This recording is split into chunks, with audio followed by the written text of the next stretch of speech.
Halo semua, kali ini aku ingin menceritakan sebuah bangunan apartemen yang sering disebut menjadi apartemen berhantu yang ada di kota Surabaya dan cukup terkenal. Nah, apartemen ini adalah apartemen Sejahtera Family. Apartemen ini berada di Jalan Manunggal, Kebonsari, Surabaya Selatan. Lebih tepatnya ada di dekat Tol Waru, Perak. Nah, bagi kalian warga Surabaya, orang Jawa Timur, atau mungkin orang luar kota yang lewat di Tol Waru, Perak, bangunan apartemen ini akan sangat terlihat jelas. Namun agak sedikit terlihat mistis mungkin kalau memang kalian melihatnya di sore hari atau di malam hari.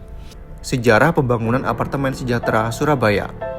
Apartemen ini dibangun sekitar tahun 1993 sampai tahun 1994. Berarti sekarang apartemen ini sudah berusia sekitar 32 atau 33 tahun. Dan pada awal pembangunannya di tahun 90-an, tren hunian vertikal mulai berkembang pesat di kota Surabaya. Dan proyek apartemen ini pada awalnya dirancang untuk kalangan orang kelas menengah ke atas. Kompleks apartemen ini terdiri dari 5 tower, dan masing-masing tower terdiri dari 13 lantai dan ratusan unit kamar. Dan untuk lokasi sendiri sangat strategis, yaitu di kawasan Waru dan juga akses tol. Namun proyek ini tidak berjalan sesuai dengan harapan sang pengembang.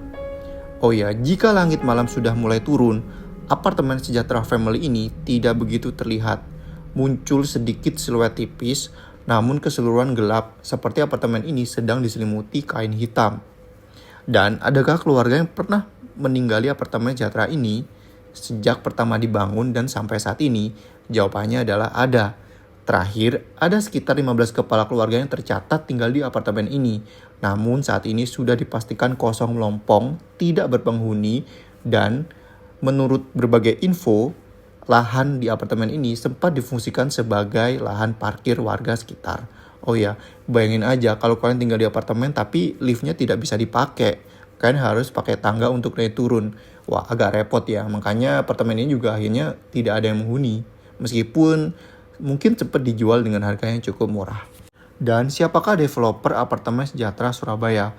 Wah, ini juga pertanyaan besar buat saya karena saat dulu saya pertama kali ke Surabaya dan lihat apartemen ini, saya merasa bahwa apartemen ini cukup besar namun sayang karena tidak dikembangkan dengan baik. Dan setelah saya coba nih untuk cari-cari siapa pengembangnya, ternyata pengembang ini adalah pengembang properti swasta lokal yang ada di kota Surabaya. Tapi belum ada keterangan jelas siapa yang mengembangkan karena bukan developer besar seperti Pakuwon dan juga Ciputra. Ya, sayang sekali sih. Nah, pada masa itu banyak proyek properti yang dibangun sebelum melakukan studi pasar yang kuat sehingga banyak gagalnya ketika penjualan tidak sesuai target. Apalagi saat itu juga ada sempat krisis kan ya. Tragedi kebakaran apartemen Sejahtera Surabaya.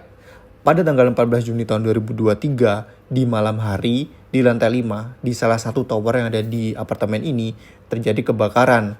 Nah, kondisi saat itu memang gedung sudah gelap dan tidak ada penghuninya. Nah, menurut keterangan petugas keamanan atau security, ada tukang AC yang sedang mencoba mencopot AC outdoor di lantai 5. Nah, mereka ini bekerja menggunakan alat las. Nah, alat las ini kan mempercikan api. Nah, percikan api ini menyebabkan kebakaran. Nah, saat itu petugas pemadam kebakaran mengerahkan sampai 8 unit mobil untuk memadamkan api. Ada beberapa masalah utama yang menjadikan apartemen ini gagal. Yang pertama, pasti terkait penjualan unit yang sangat rendah. Minat masyarakat terhadap apartemen ini masih sangat kecil di tahun 90-an. Yang kedua, warga Surabaya saat itu lebih memilih rumah tapak dibanding tinggal di apartemen. Saya pun saat ini kalau disuruh milih tinggal di apartemen atau di rumah tapak, ya saya pasti akan milih di rumah tapak ya. Nah, akibatnya karena tidak ada penjualan unit, banyak unit yang akhirnya tidak terjual. Dan juga operasional gedung ini jadi tidak tertutup. Nah, masalah yang lain adalah terjadinya krisis ekonomi di tahun 97. Nah, bagi kalian anak 90-an pasti sangat relate dengan ini. Nah, krisis yang dikenal sebagai Asian Financial Crisis ini membuat banyak proyek properti di Indonesia berhenti bahkan mangkrak. Nah, dampaknya untuk apartemen Sejahtera ini, yang pertama, developer pasti mengalami masalah keuangan yang cukup buruk. Yang kedua, proyek tidak dilanjutkan secara optimal dan kemudian akhirnya berhenti. Sekarang kita lanjut ke tahap angker-angkeran nih. Nah, kenapa apartemen Sejahtera Surabaya ini disebut sebagai apartemen angker? Nah, karena sudah kosong lebih dari 30 tahun ya. Jadi otomatis bangunan ini juga terlihat sangat tua dan tampak menyeramkan kalau dari luar. Karena memang tidak diurus kan, tidak ada yang mengurus jadi terlihat kotor dan beberapa sisi-sisinya juga sudah mulai hancur. Nah, ada berbagai cerita nih. Yang pertama, sering terlihat lampu menyala sendiri padahal kosong. Yang kedua, suara langkah kaki atau benda jatuh. Dan yang ketiga, penampakan bayangan di jendela. Namun kalau kita pikir secara logika, banyak hal yang bisa membantah terkait pernyataan angker ini. Tapi memang di bangunan yang tidak kosong pun saya percaya bahwa di situ pasti ada makhluk lain yang menghuni gitu kan. Jadi kita memang manusia hidup saling berdampingan dengan makhluk lain gitu. Dan juga kalau kita berpikir secara logika lagi, bangunan ini kan sudah tua.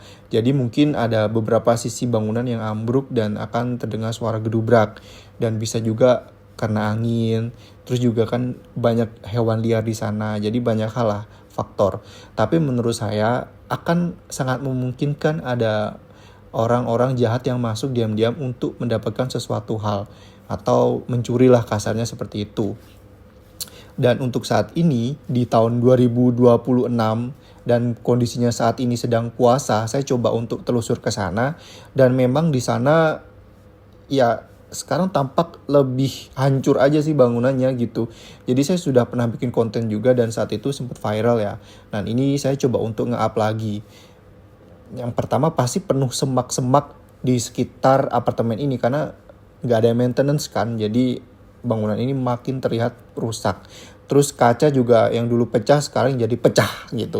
Jadi semakin banyak pecah gitu. Terus struktur bangunan juga semakin tidak terlihat bagus dan ya menjadi tempat vandalisme dan urban exploration lah seperti itu. Dan pemerintah kota Surabaya juga sempat untuk mempertimbangkan dilakukan pembongkaran atau juga revitalisasi kawasan. Namun karena masalah kepemilikan lahan dan juga biaya yang cukup besar, prosesnya sampai sekarang masih belum dilakukan.